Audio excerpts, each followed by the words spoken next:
Para pasangan calon dan penonton juga netizen, inilah sesi kelima. Paslon, polanya masih sama dengan sesi sebelumnya, di mana pertanyaan muncul dari para pasangan calon untuk kemudian harus ditanggapi dan diargumen kembali oleh masing-masing kandidat guna mempertahankan gagasannya. Saya ingatkan kembali bahwa tema pertanyaan harus sesuai dengan yang ditetapkan oleh KPUD, yaitu tentang pembangunan sosial ekonomi untuk Jakarta yang dapat diturunkan ke masalah sosial ekonomi, transportasi, lingkungan hidup, keamanan, serta pendidikan. Baiklah, langsung saja pada sesi kelima putaran pertama, pertanyaan dari paslon kedua kepada paslon pertama. Untuk itu, saya berikan waktu kepada paslon kedua selama 1 menit bertanya kepada pasangan calon nomor urut 1. Silakan. Ya, saya mau tanya, saya juga heran hasil audit terakhir, namanya dana bergulir itu sudah di stop. Karena di zaman Bu Sirvi masih jadi wali kota, Pak Foke masih gubernur, itu macet ratusan miliar. Dan beberapa penerima dana bergulir ini masuk penjara. Maka setelah dievaluasi, kami kembalikan evaluasi kepada Bank DKI. Nah, kami tidak mengerti bagaimana caranya. Lalu tadi juga pasangan calon satu katakan meluncurkan kartu Satu Jakarta. Kami sudah luncurkan dengan Bank Indonesia Juni tahun lalu, nama itu kartu Jakarta One. Namanya non tunai, kartu non tunai terintegrasi. Itu tidak bisa sembarang buat nama tanpa persetujuan Bank Indonesia. Jadi saya bingung bagaimana pasangan nomor 1 mengeluarkan program-program ide-ide yang sebetulnya bertentangan dengan aturan dan lebih banyak mengkopi kami bolak-balik nama. Nggak bisa. Mari saya mau tanyakan solusinya seperti apa. Terima kasih. Baik, langsung saja kepada pendukung paslon kedua. Paslon 1, Anda memiliki waktu 1,5 menit untuk menjawab pertanyaan tersebut. Silakan. Itu sebabnya saya mengeluarkan Satu Jakarta. Kenapa? Karena saya melihat sendiri. Saya tahu betul di dalam belum jalan. Karena itulah saya mengatakan, saya sudah siapkan aplikasi ini dan saya sudah siapkan apa yang perlu dilengkapi. Bicara di sini kartu Jakarta Pintar, di sini ada education report.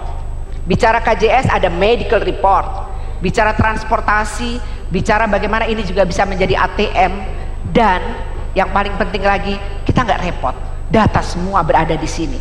Dan saya yakin bahwa kalau kita memiliki Satu Jakarta ini, sekali lagi bukan hanya melaunching, tetapi realisasinya terbukti. KJP saja banyak keluhan. Kenapa sampai terlambat KJP? Kenapa orang harus sengsara? Padahal pendidikan itu adalah tanggung jawab pemerintah bersama-sama dengan masyarakat. Disinilah yang saya ingin, kenapa kita sepakat, Mas Agus dengan saya, Mpok Silvi, ingin mengeluarkan Satu Jakarta yang akan terrealisasi dengan nyata, bukan sekedar melaunching saja dan kemudian mengeksposnya dalam media sosial, tapi kenyataannya tak berguna. Mudah-mudahan ini menjadi solusi terbaik untuk warga Jakarta yang makin insya Allah sejahtera. Insya Allah kami amanah. Kita tahan dari pendukung paslon 1. Pendukung paslon 1, saya berikan kesempatan kepada paslon 2 untuk menanggapi dalam waktu 1 menit. Itu yang saya sampaikan. Saya bilang pasangan nomor 1 ini kelihatan tidak ngerti peraturan keuangan. Kita kan kerjasama dengan OJK juga. Kami ingin seluruh Jakarta ini cashless society. Makanya OJK dengan BI mengeluarkan rekening bank, nama itu tabunganku. Setor 20.000 di bank besar boleh buka rekening. Nah, kenapa kartu Jakarta One itu sudah jalan? Ini soal cetak saja. Kenapa BI memberikan izin pada kami? Karena kami sudah punya database. Semua KJP ada 692.000 pemegang. Semua pemegang rumah susun, semua yang naik bus Transjakarta, semua UMKM, semua PKL itu sudah kami daftarkan. Nah, karena itulah BI mengizinkan kami menerbitkan kartu Jakarta One, dan bank-bank yang lain sudah MOU dengan kami, baik BCA, Mandiri, mereka mendukung. Backbone-nya siapa? Bank DKI, tapi datanya ada di Dinas Kominfo. Jadi saya kira kurang mengerti peraturan keuangan. Waktunya habis. Baik. Paslon 1 langsung saja. Paslon 1, Anda dapat menanggapi kembali selama 1 menit. Inilah masalahnya, pemimpin yang selalu curiga dengan rakyatnya sendiri. Pertama tadi pertanyaannya, bagaimana meyakinkan agar masyarakat tidak masuk penjara? Selalu otaknya bagaimana masyarakat tidak masuk penjara. Bagaimana pertanyaannya kalau mereka berhasil? Tidak pernah ditanyakan. Tadi pemberdayaan RT RW 1 miliar, Pak Jarod pertama-tama menyampaikan pertanyaan tadi seperti itu. Pak Basuki juga menyampaikan bagaimana nanti untuk bantuan modal usaha atau dana bergulir. Tetapi yang perlu kita yakin di sini adalah tujuannya benar, membantu mengembangkan UMKM. Kami bergerilya selama 3 bulan. Semua mengatakan kami sulit modalnya, Pak. Kami tidak diperhatikan. Kami berkeliling juga. Semua komunitas RT RW mengatakan kami tidak diperankan sebagaimana mestinya. Kami ingin berinisiatif. Kami tahu lingkungan kami. Kami puluhan tahun tinggal di sini. Dan itulah mengapa kami ingin berdayakan RT RW, karena kami yakin bersama rakyat Jakarta akan maju. Baik, itu tadi tanggapan. Tolong pendukung nomor 1 ditahan, kita akan lanjut. Baiklah, tadi tanggapan dari paslon 1 mengakhiri putaran pertama. Kita akan lanjut. Saya tidak akan melanjutkan kalau belum diam dari para pendukung pasangan calon. Baik, saya akan lanjutkan kepada putaran selanjutnya di segmen ini. Kesempatan bertanya diberikan kepada pasangan calon ketiga. Silakan bertanya kepada pasangan calon kedua. Waktu Anda 1 menit. Silakan. Bicara tentang sosial ekonomi adalah bicara tentang manusia, dan artinya kita meningkatkan mutu manusianya. Sudah berkali-kali garis bawahi, kami mengatakan berkali-kali sejak dulu, konsentrasi pada manusia, jangan hanya konsentrasi pada pembangunan benda-benda mati yang indah difoto dan bisa ditunjukkan dalam 5 tahun hasilnya. Justru yang harus ditonjolkan adalah pembangunan kualitas manusia. Pertanyaan untuk pasangan calon nomor 2 adalah, apa strategi untuk meningkatkan mutu manusia di Jakarta?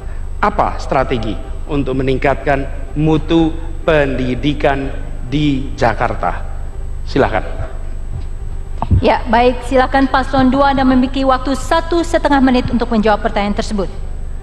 Di dalam visi misi program kami, yang dimaksud dari pasangan calon 3 itu bukan strategi. Karena kalau strategi kami itu adalah transparansi, non tunai, tapi kami namanya kebijakan.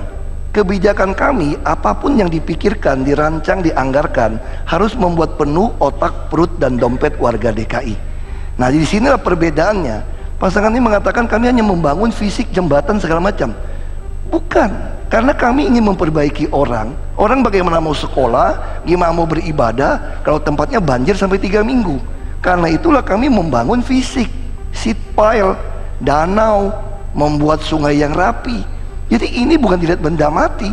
Ketika kita melihat sebuah taman, ruang publik terbuka ramah hijau, ini benda mati, iya, tapi ini dikaji dengan pemetaan sosial supaya orang dari janin sampai lansia betah di sana. Nah, makanya kalau kita hanya mengatakan membangun manusia, tidak ada bangun benda matinya, itu namanya apa tuh nggak? Itu namanya teori. Ngajar di dosen di kampus itu ya teori, cuma ngomong saya mau bangun ini, bangun itu, bangun ini, tapi nggak ada actionnya. Kalau kami tahu tujuannya, visinya jelas, terukur, ya harus membangun, harus ada fisik supaya sumber daya manusia ini tercapai. Nah, saya kira pasangan nomor 3 memang gayanya mungkin dosen gitu ya. Terima Waktunya kasih. habis, Pak Basuki. Ya. Pemimpin yang memecah belah. Baik, ini paslon 3. Giliran Anda menanggapi, pendukung paslon 2. Paslon 3, giliran Anda menanggapi dan waktu 1 menit. Silakan. Saya rasa sederhana. Pertanyaannya, bagaimana membangun manusia? Jawabannya nggak nyambung sama sekali. Karena itu Pendukung Pak Basuki paslon 3. Karena itu Pak Basuki, jangan hanya kerja, harus punya gagasan, harus punya kata-kata, karena 2 itu memberikan narasi. Dan Bung Karno mengatakan, banyak bicara, banyak bekerja. Bukan hanya banyak bekerja tanpa bicara. Tugas pemimpin mengirimkan pesan, dan itu menggunakan kata-kata. Kalau Anda meremehkan kata-kata, maka Anda akan memecah belah warga Jakarta. Hormati kata-kata. Dan saya sekarang bawahi, bangun pendidikan ini penting. Kenapa? Karena kami melihat pendidikan lebih dari sekedar soal persekolahan. Salah satu masalah transportasi di Jakarta adalah karena para pengemudi tak pernah mengalami proses pendidikan peningkatan mutu profesi. Kami akan melihat pendidikan lebih luas dari soal habis, sekolah. Pak Anies. Terima kasih. Ya, langsung saja ditahan pendukung paslon 3. Oke. Para pendukung, kita tenang untuk kita bisa melanjutkan sesi ini. Terima kasih. Langsung paslon 2, Anda dapat menanggapi kembali selama 1 menit. Ya, itu yang saya sampaikan, bahwa tidak mungkin untuk mencapai sebuah tujuan tidak membangun infrastrukturnya. Misal kita bicara soal sopir bus. Nah, kami melakukan apa? Transjakarta mengambil alih semua. Tetapi sopir yang kerja di bawah Transjakarta, walaupun tetap milik swasta, kami bayar rupiah per kilometer, dapat 2 kali UMP. Karena kami sadar perusahaan yang lama itu tidak mampu menggaji 2 kali UMP. Dan apalagi yang kami katakan, visi kami terukur dengan angka. Apa angka itu? Itulah indeks pembangunan manusia. Makanya jangan heran Jakarta nomor 1. Malahan kita terima 4 piagam dari Bappenas. Belum pernah di Republik ini sebuah provinsi mendapatkan 4 piagam sekaligus dalam hal pembangunan manusia. Dan itu diperoleh oleh DKI. Terima kasih. Baik, waktunya sudah cukup. Harap tenang pendukung paslon kedua. Ya. Hadirin yang ada di ruangan ini, saya tahu situasinya mulai panas, tapi kita tetap mengacu kepada tata tertib supaya jalannya memang lebih lancar dan kita sesuai waktu. Seperti yang kita sepakati di awal. Baik, kita langsung saja masuk ke putaran terakhir di segmen kelima ini. Kesempatan bertanya saya berikan kepada pasangan calon pertama. Silakan bertanya kepada pasangan calon ketiga. Waktu Anda 1 menit dari saat dimulai. Silakan. Terima kasih. Assalamualaikum Pak Menteri, Pak Anies. Saya ingin bertanya, bagaimana menurut Bapak bahwa Jakarta ini kok ketegangan sosial, keamanan, kriminalitas boleh dikatakan termasuk yang terburuk di kota-kota besar di dunia. Bapak kebetulan sebagai seorang pendidik tentu punya kisi-kisi yang baik bagaimana supaya ketegangan sosial, kriminalitas tidak meningkat, sehingga kita betul-betul pingin Jakarta ini nyaman, aman, kemudian tidak terganggu, tidak ada pelecehan, kemudian juga bagaimana masyarakat ini juga ya merasa Jakarta ini layak untuk dihuni. Terima kasih. Baik, waktunya kurang dari yang ditetapkan, tapi kita bisa langsung saja kepada paslon 3. Anda memiliki waktu 1,5 menit untuk menjawab pertanyaan tersebut. Pertama, kita mari sadari, hadirnya pemimpin adalah untuk bisa membuat suasana bersama bagi semua, persatuan. Karena itu, pemimpin justru harus bisa berdialog dengan semua, berbicara dengan semua. Karena saya ingin garis bawahi, damai bukan ditandai dengan tiadanya kekerasan, damai ditandai dengan hadirnya rasa keadilan. Dan ini bukan teori, justru ini adalah aplikasi praktek. Karena itu yang dimunculkan nomor 1, lapangan pekerjaan bagi semua.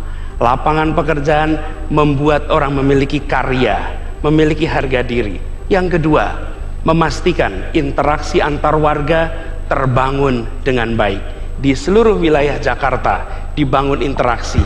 Lewat apa? Kegiatan olahraga, kegiatan kesenian di tiap kampung-kampung di Jakarta, kegiatan kebudayaan. Jakarta menjadi kota yang hidup, warganya berinteraksi satu sama lain di tingkat yang paling bawah. Yang tidak kalah penting, di tingkat Jakarta sendiri, kita akan pastikan bahwa Jakarta bukan saja milik mereka yang di atas, tapi milik semua. Kita akan tegas untuk urusan penggusuran, tegas, tapi untuk urusan prostitusi, Alexis lemah. Kita akan tegas menghadapi mereka. Dan ini adalah cara kita menghadapi Waktunya masalah habis, itu. Pak Anies. Langsung saja saya minta kembali kepada paslon 1. Ditahan. Tadi kita sudah sepakat Para pendukung paslon 3 harap ditahan. Kita berikan waktu kepada paslon 1 untuk kembali menanggapi dalam waktu 1 menit. Silakan.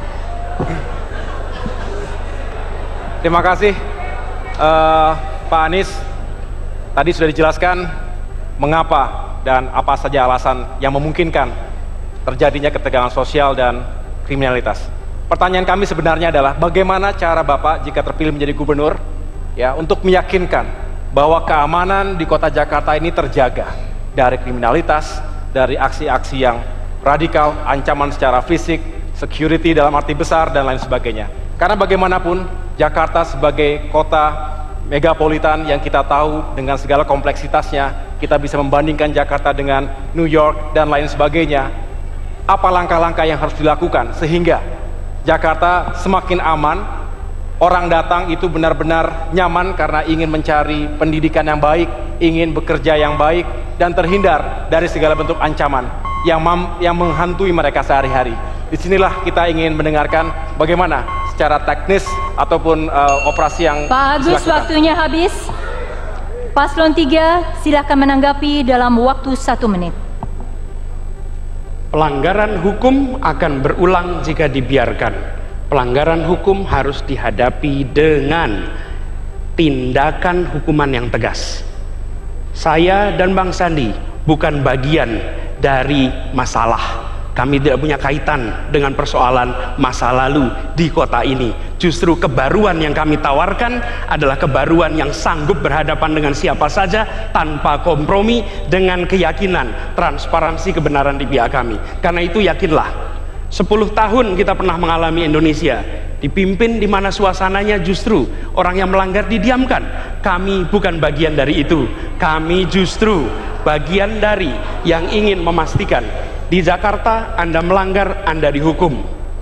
Anda pikiran berbeda, kita berdialog. Tapi kalau Anda memaksakan pikiran, Anda berhadapan dengan hukum, dan kami nol kompromi pada pelanggar hukum, siapapun juga, dimanapun juga, kapanpun juga. Waktunya habis. Baik, silahkan kalau dari para pendukung pasangan calon kita boleh tepuk tangan karena ini adalah akhir dari sesi kelima.